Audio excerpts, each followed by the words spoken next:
অর্ধেকটা লাউ এবং কোয়ার্টার কাপ মুগের ডাল দিয়ে দারুণ মজাদার একটা সবজি রান্না করব। আসসালামু আলাইকুম, আমন্ত্রণ জানাচ্ছি আজকে এপিসোডটি দেখার জন্য। আশা করছি কাছে দূরে সবাই অনেক বেশি ভালো আছেন। তো আমার আজকের রেসিপি মুগ ডাল দিয়ে তো লাউ রান্না, কিন্তু একটু অন্যরকমভাবে।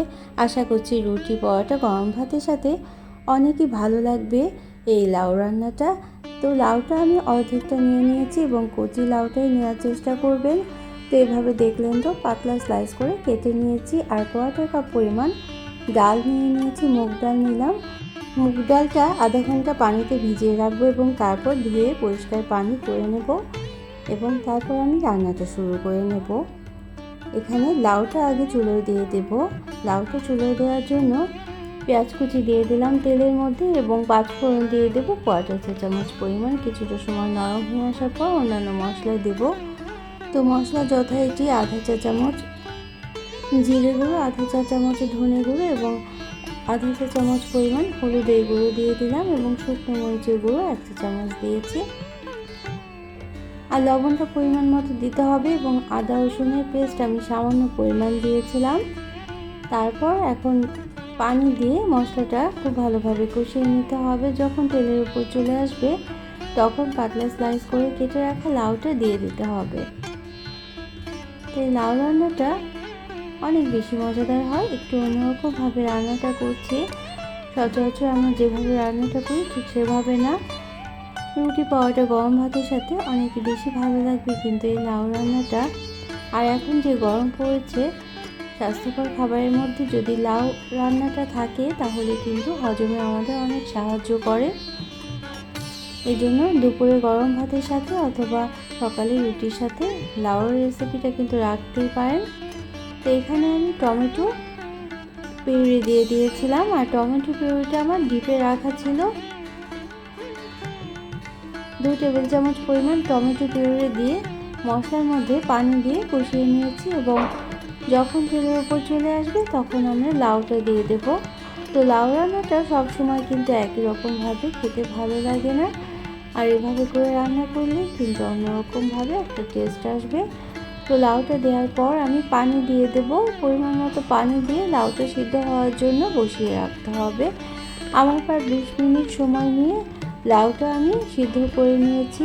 লাউ কিন্তু খুব বেশি সময় চুলোয় রাখতে হয় না, তাতে কি হবে লাউটা একটা টক স্বাদ চলে আসে। এজন্যই আমি এখানে আধা কাপ পরিমাণ পানি দিয়েছি এবং লাউ থেকেও কিছুটা পানি উঠে আসে। আধা কাপ পরিমাণ পানি দিয়ে লাউটা আমি 20 মিনিট রান্না করে নিয়েছি। 20 মিনিট রান্না করার পর লাউটা কিন্তু অনেকটাই নরম হয়ে গিয়েছে। আমি লবণটা আগে দিতে ভুলে গিয়েছিলাম, এখন দিয়ে দিলাম। আর ঢেকে রান্না করলে লাউ রান্নাটা খুব তাড়াতাড়ি হয়ে যায় এবং সবুজ রঙটাও ভালো থাকে লাউয়ের।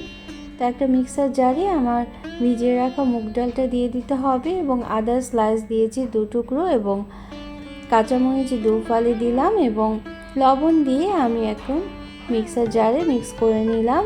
তো নেওয়ার পর এখানে মিশিয়ে দিতে হবে হলুদের গুঁড়ো এবং সামান্য লবণ দিয়েছি আর জিরে গুঁড়ো দিয়ে দিলাম আধা চা চামচ পরিমাণ। এখন মিশিয়ে এই মিশ্রণটা ভালোভাবে অল্প পানি দিয়ে মিক্সার জারটা ধুয়ে যে পানিটুকু ছিল সেই পানিটুকু আমি দিয়ে দিয়েছি। সেই পানি দিয়ে মিক্স করে নিয়েছিলাম।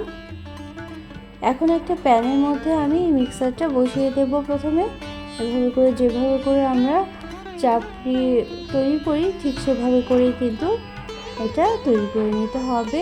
তা হাত দিয়ে ছড়িয়ে দিতে হবে। তারপর চারদিক থেকে তেল দিয়ে দিতে হবে। প্রথমে যদি তেল দেন তাহলে কিন্তু ছড়িয়ে দেওয়া যাবে না, আর ছড়িয়ে দেওয়ার পর তারপরে কিন্তু তেলটা চারদিক থেকে দিয়ে দিলে খুব সুন্দরভাবে ভাজা ভাজা হয়ে যাবে এবং নিচে লেগে যাবে না, প্যানের গায়ে লেগে যাবে না। মোটা প্যান নিয়ে তারপরে কিন্তু এই রেসিপিটা তৈরি করার চেষ্টা করবেন, এই মুগ ডাল ভাজাটা তৈরি করার জন্য। তো এই পর্যন্ত যারা দেখলেন একটা লাইক দিতে ভুলে গিয়েছেন, অবশ্যই একটা লাইক দিয়ে দিতে পারেন। প্রয়োজনে কমেন্ট করতে পারেন আর শেয়ার করতে পারেন ফ্রেন্ডস অ্যান্ড ফ্যামিলির সাথে। আর যারা প্রথম ভিজিট করছেন তারা চাইলে চ্যানেলটিকে সাবস্ক্রাইব করে বেল বাটনটাকে প্রেস করে রাখতে পারেন, তাহলে নোটিফিকেশন পেয়ে পরবর্তী রেসিপিগুলো দেখে নিতে পারবেন। তো এখন কিন্তু ঢেকে রেখেছিলাম আমি 5 মিনিট। ঢেকে রাখার পর অপর পিঠে উল্টে দিতে হবে। উল্টেও আমি 5 মিনিট ঢেকে রাখবো। তো এভাবে করে, যেহেতু মুগ ডালটা কাঁচা ছিল, এই জন্য প্রায় 10 থেকে 12 মিনিট সময় নিয়ে এইটা তৈরি করে নিতে হবে। মুগ ডালের এই চাপড়িটা তৈরি করে নিতে হবে প্রায় 10 থেকে 12 মিনিট সময় নিয়ে আমি এই চাপড়িটা তৈরি করে নিয়েছিলাম। তো একদিক আমার হয়ে গিয়েছে, এখন উল্টে দিতে হবে। একটু সাবধানে উল্টে দিতে হবে, নাহলে কিন্তু ভেঙে যেতে পারে। তবে মিশ্রণের কনসিস্টেন্সিটা যদি ঠিক এরকম হয়, অল্প পানি দিয়ে মিশ্রণটা যদি তৈরি করেন, তাহলে কিন্তু মুচমুচে চাপড়িটাই কিন্তু পেয়ে যাবেন। আর যদি খুব বেশি পানি হয়ে যায়, তাহলে কিন্তু এটা মুচমুচে ভাবটা থাকবে না। বিষয়টা লক্ষ্য রাখতে হবে। এখন এভাবে করে 10 থেকে 12 মিনিট পরে আমি সময় নিয়ে নামিয়ে রাখবো, এবং নামিয়ে একটা নাইফের সাহায্যে কেটে নিতে হবে।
ততক্ষণে কিন্তু আমাদের লাউটাও রান্না হয়ে গিয়েছে। এখন লাউয়ের মধ্যে এই কেটে রাখা মুগ ডালের পিসগুলোকে দিয়ে দিতে হবে। তারপর কিছুটা সময় নেড়ে, পানিটা আমি একটু কম করে নেব, অথচ শুকিয়ে নিতে হবে পানিটা। যদি খুব বেশি ঝোল থাকে, তাহলে কিন্তু এই রান্নাটা খেতে অত বেশি ভালো লাগবে না। আর এই জন্যই পানিটা আমি প্রায় 10 থেকে 12 মিনিট জাল করে শুকিয়ে নিয়েছিলাম। এখন কিন্তু আমাদের রান্নাটা হয়ে গিয়েছে। এখন আমি পরিবেশন করে নেব। তো কেমন লাগলো অবশ্যই কিন্তু জানাতে ভুলবেন না। নিত্য নতুন রেসিপি পাওয়ার জন্য চ্যানেলটাকে সাবস্ক্রাইব করে সাথে থাকবেন, এবং যারা সাথে আছেন তাদের জন্য রইল অসংখ্য অসংখ্য ধন্যবাদ। অন্য কোনো দিনে অন্য কোনো রেসিপি নিয়ে আসবো। সেই পর্যন্ত সবাই অনেক বেশি ভালো থাকবেন। আমরা সবাই সবার জন্য দোয়া করব। তো এখানে আমি আধা চা চামচ পরিমাণ চিনি দিয়ে দিলাম, যেহেতু টমেটো দেওয়াতে একটা টক স্বাদ তৈরি হয়েছে। আর ঝাল এবং লবণের মিশ্রণে যে একটা স্বাদ হয়, তাতে চিনি দিলে স্বাদটা কিন্তু অনেকটাই ব্যালেন্স হয়ে যায়। তবে এটা সম্পূর্ণই অপশনাল। আপনারা যদি না চান, তাহলে কিন্তু চিনিটা অ্যাভয়েড করতে পারেন। তো এখন আমি নামিয়ে নেব, এবং নামিয়ে পরিবেশন করে নেব। আর ফেসবুক থেকে দেখলে অবশ্যই কিন্তু পেজটাকে ফলো করে রাখতে ভুলবেন না।